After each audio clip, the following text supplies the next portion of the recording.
Moi, je suis à Bruxelles et je travaille dans une ONG américaine qui s'appelle Search for Common Ground et qui fait de la coopération internationale, mais plus spécifiquement dans le domaine de la sécurité, de la paix et de la sécurité. Donc il y a vraiment une focalisation sur ce qu'on appelle la transformation des conflits, essayer d'apporter la paix dans le monde de manière assez générale. Ça, c'est ce que je fais maintenant. Ça fait environ 10 mois que je travaille pour cette organisation. Et comment j'en suis arrivé là? Parce que quand j'étais à votre place ou même avant au lycée, je faisais Sciences Po parce que j'avais pas trop d'idées sur mes perspectives professionnelles.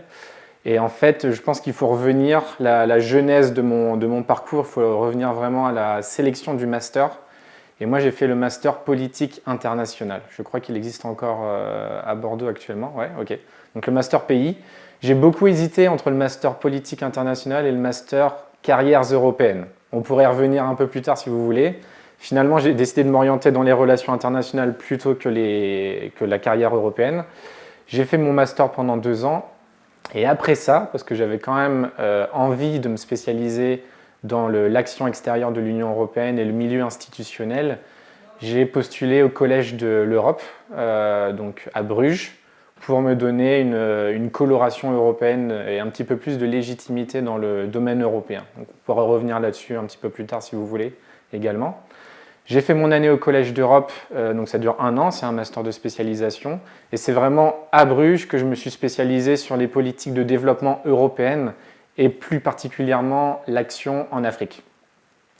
J'ai enchaîné directement avec un stage à la Commission européenne, à la DG DEFCO, donc l'équivalent du ministère qui s'occupe de l'aide au développement.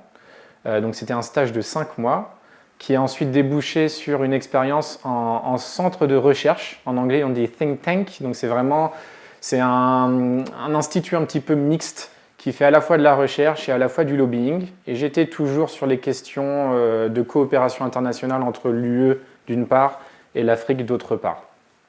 Ça a duré 7 mois environ. Et après ça, j'ai eu vraiment envie de me confronter au terrain, et également parce que quand on fait du développement, si on n'a pas d'expérience de terrain, on n'a pas de crédibilité, on n'a pas de légitimité. Donc j'ai eu cette envie vraiment d'aller voir comment on faisait du développement directement auprès des bénéficiaires. Et j'ai passé quasiment 1 an au Nigeria. Je travaillais pour une boîte française qui s'appelle Civipol et qui mettait en œuvre un projet européen de contre-terrorisme au Nigeria. Donc ça c'est pareil, on pourra revenir un petit peu plus en détail sur cette expérience. Et après cette expérience de terrain pendant 1 an, j'ai fait le choix de revenir à Bruxelles au sein de la Commission européenne, toujours à la DG DEFCO, donc l'aide au développement, où j'ai travaillé pendant quasiment 4 ans. 4 ans plus mon stage déjà que j'avais fait à la Commission, ça faisait quasiment 4 ans et demi. Je trouvais que c'était suffisant et que j'avais fait, pas le tour parce qu'on n'a jamais fait le tour, mais que j'avais besoin de voir autre chose. Et c'est pour ça que j'ai décidé de franchir un nouveau cap et maintenant de travailler en ONG internationale, là où je suis actuellement à Search for Common Ground.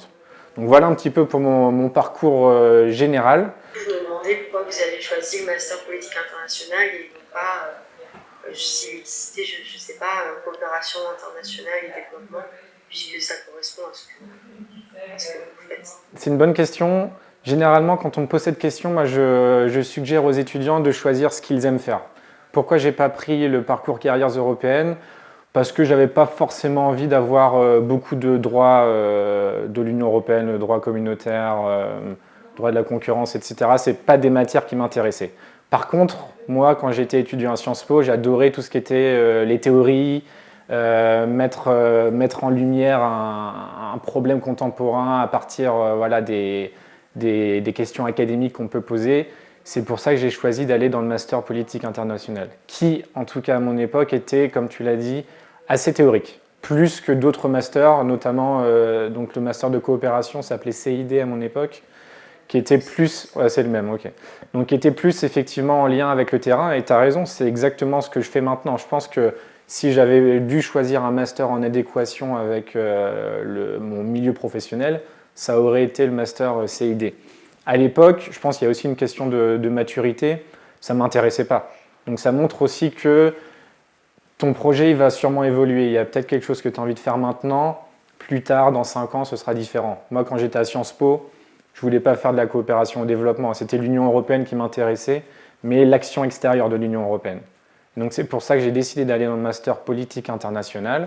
Mais ensuite, je me suis fait ma propre spécialisation européenne. Quand je suis arrivé en première année, comme beaucoup de gens, je disais je veux faire de la diplomatie, mais on ne sait pas trop ce que ça veut dire. J'ai pris Sciences Po parce que j'aimais bien les langues et puis tout ce qui était histoire géo, etc. La coopération, c'est venu après Sciences Po. C'est vraiment au Collège d'Europe. Mais à Sciences Po, je savais que je voulais bosser dans l'Union européenne, dans l'action extérieure de l'Union européenne. Mais ça revêt beaucoup de champs diversifiés. Il y a de la coopération, il y a la diplomatie, il y a tout ce qui est militaire aussi. Donc ça peut être vraiment plein de diversité. Même le commerce international, c'est des relations internationales.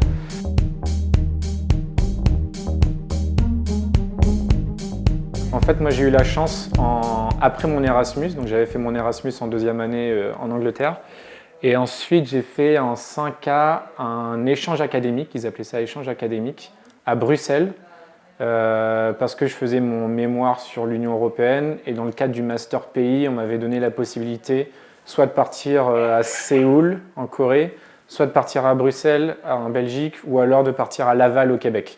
Moi, comme j'étais déjà à fond dans l'Union européenne, j'ai décidé de partir à Bruxelles. Et à mon avis, c'est à ce moment-là que j'ai pris connaissance du Collège d'Europe, que je ne connaissais pas avant, parce que dans le Master politique international, j'étais le seul qui s'intéressait aux questions européennes. Mais quand on arrive à Bruxelles et qu'on veut rester dans ce milieu-là, tout le monde parle du Collège d'Europe. Donc c'est vraiment... Enfin, en tout cas, quand on est étudiant, c'est le must pour rester à Bruxelles et se faire une carrière dans les institutions. Donc c'est à ce moment-là que j'ai pris la décision vraiment de postuler. Je me demandais en fait si vous pouviez nous en dire plus sur quelle était la formation, comment vous décriviez cette année, quelles étaient les sémantiques. Merci Tanguy. C'est une question large, il y a beaucoup de choses à dire. Qu'est-ce que j'ai pensé de cette année? C'est une année incroyable, c'est une année mémorable. Tout le monde dit que c'est très intensif, que c'est dur d'un point de vue académique, que c'est dur aussi d'un point de vue émotionnel, que c'est une vraie expérience humaine, etc. Moi, j'ai envie de te dire tout ce que tu entends dessus sur le Collège d'Europe, 99% c'est vrai. Pour moi, le Collège d'Europe, il faut vraiment le prendre comme un tout, comme une expérience plus globale. Si tu postules au Collège d'Europe seulement pour des raisons académiques, je pense que ce n'est pas le bon choix. Il faut postuler au Collège d'Europe vraiment pour ce que ça va t'apporter sur le CV, ok, mais aussi d'un point de vue plus global, plus humain, les interactions quotidiennes, je vais revenir un petit peu plus dessus tout à l'heure, et aussi le réseau, mais pas seulement le réseau d'un point de vue professionnel, le réseau aussi d'amis que tu vas te faire, parce que cette année c'est juste fantastique, c'est un peu un cliché ce que je vais dire, mais c'est très dur à expliquer avec des mots, il faut vraiment la vivre. Généralement les gens pensent qu'il y a des étudiants qui viennent de l'Union européenne entière. C'est vrai, mais c'est trop limitatif. En fait, ils viennent quasiment du monde entier. Pourquoi c'est tellement intensif par rapport à Sciences Po, qui est un environnement un petit peu similaire et sur 5 ans, alors que le Collège d'Europe, c'est vraiment 10 mois. Mais c'est tellement différent avec la diversité voilà, des nationalités, des milieux sociaux aussi. Hein, ça se reflète pas mal. Que ça en fait vraiment une expérience très stimulante, je dirais. Une fois qu'on a fait le Collège d'Europe, je dirais qu'il y a la moitié d'une même promotion, une promotion de Bruges, c'est 400 étudiants. Il y a environ la moitié qui vient à Bruxelles chaque année. Donc ça inonde le marché bruxellois. Et tout ce qu'on a vécu pendant une année de manière extrêmement intensive, ça permet de nourrir notre expérience ensuite ici même à Bruxelles. On connaît déjà beaucoup de gens, on a déjà des repères, ça nous aide voilà, d'un point de vue humain, professionnel, à rebondir très rapidement, transformer l'essai académique en une expérience professionnelle. Ouais. Oui, je me demandais s'il y a des aides ou des bourses pour le Collège d'Europe, parce que je viens de regarder que c'était 26 000 €. Alors c'est une excellente question et généralement ceux qui me demandent, qui me posent des questions sur le Collège d'Europe, c'est la première question qu'ils me posent. Est-ce que ça vaut le coup? Parce que c'est tellement cher, c'est 26 000, tu viens de le dire. Moi, à mon année, c'était 22 000, je pense que ça augmente d'année en année. C'est pas évident d'y répondre, mais moi, je dis toujours la même chose. Oui, ça vaut le coup, parce que l'expérience que tu vis là-bas, ça n'a pas de prix. Moi, si c'était à refaire, je le referais volontiers. Alors, est-ce qu'il y a des aides? Il y a des aides, elles existent, il y a des bourses.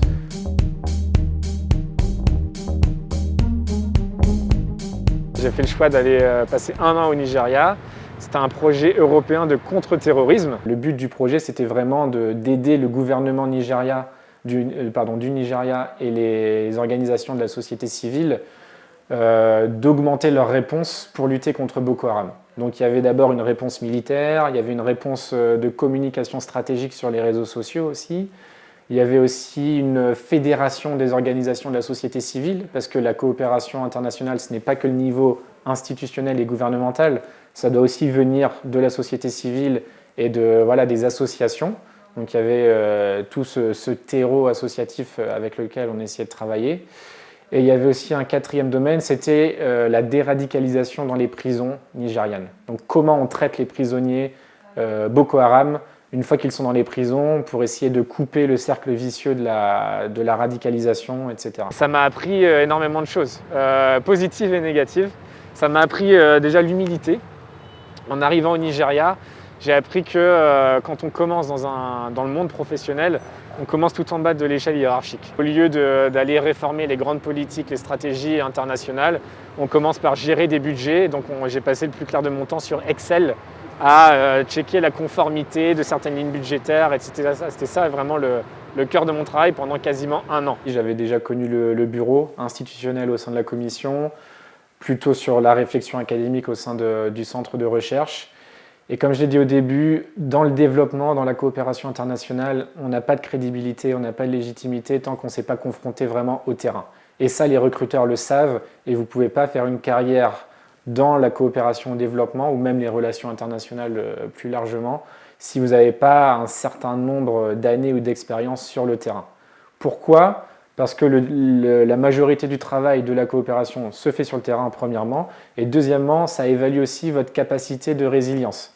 Si vous n'êtes pas capable de vous confronter à la pauvreté, à la misère, ou voilà, tout simplement les gens dans le besoin, parce que c'est à ça que sert la coopération, vous n'aurez pas la crédibilité nécessaire une fois que vous revenez au siège, donc dans les grandes capitales européennes ou internationales, pour parler des sujets sur lesquels vous travaillez. C'est pas ici que ça se passe, les relations internationales. Certes, il y a des négociations, ou alors ce sont les négociations internationales intra-européennes. Mais si on veut avoir une dimension extérieure, il faut aller sur le terrain. C'est pour ça que j'ai eu cette envie d'aller me frotter un petit peu au monde extérieur.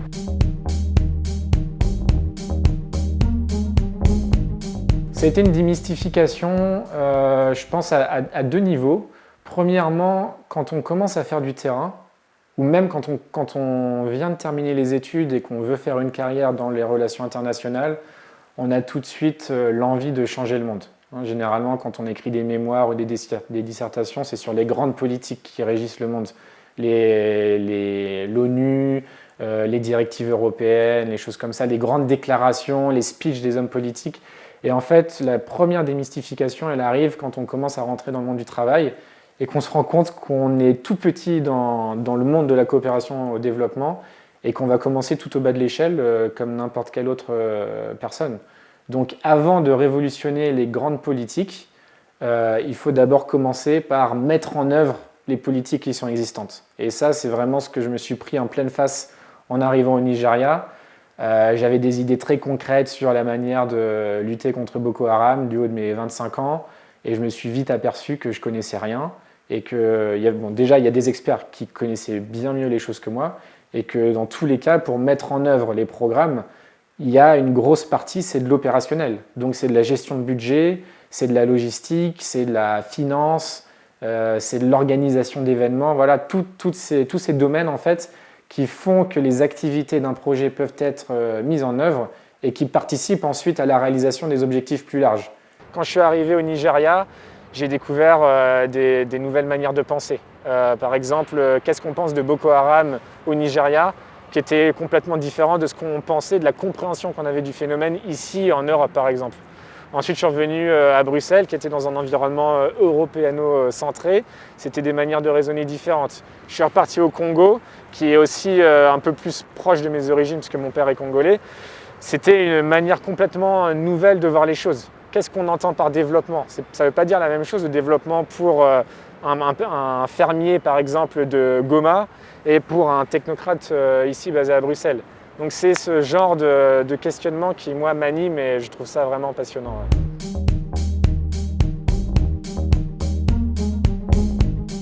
Ouais. Le seul vrai conseil que je peux donner à n'importe qui, vraiment à n'importe quel âge, que ce soit des 3A, des 5A ou des lycéens qui veulent faire Sciences Po, c'est vraiment de croire en vous-même.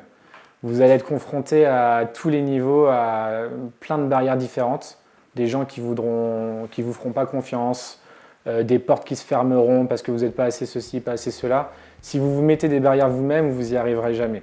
Donc ouvrez les portes, ayez vraiment confiance en vous et encore une fois, allez dans les domaines où vous savez que vous avez de l'intérêt, que vous êtes bon, que vous avez une valeur ajoutée.